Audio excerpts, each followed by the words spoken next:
Hello, welcome back. This is IP.A.W.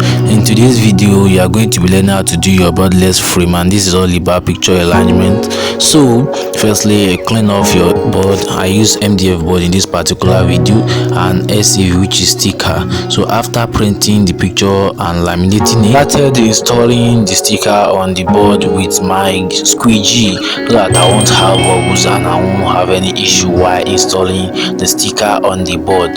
So with this procedure, you have to be careful, you have to be patient, okay, and you don't have to stretch too much so that you won't have bubbles and you won't have any issue while doing your borderless frame. So as you can see, I'm using my squeegee to fix this, gently and step by step, and that's how you are done with it, because there's no much ceremony in this.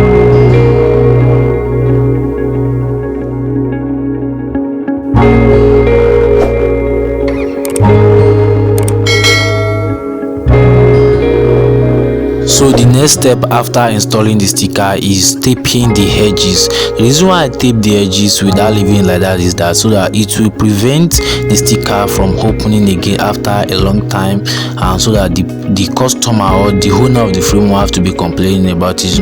This is long, durable, and it's quite good, my own view. So you can go with whatever method you prefer, whether to leave it like that or to put your tape on the edges. So that is what I'm doing right now, because I prefer it than just painting the edges and leaving it like that, okay.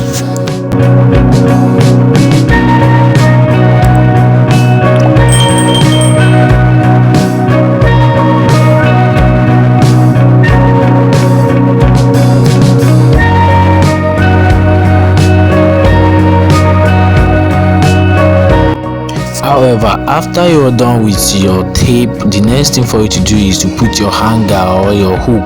And what I'm doing right now is measure the weight of the frame so that I'll know the actual position I'm going to put the hanger, so that it won't be slanted. Hang the frame, and the actual size of this body is 12 by 16 inches.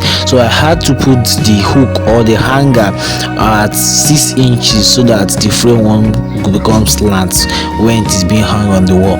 So this is what I'm doing right now, and I'm using screwdriver with scissors to drill the hole on the board, because the board is quite hard.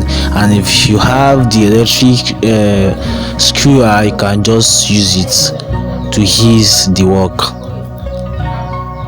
Now it is done. Can you see?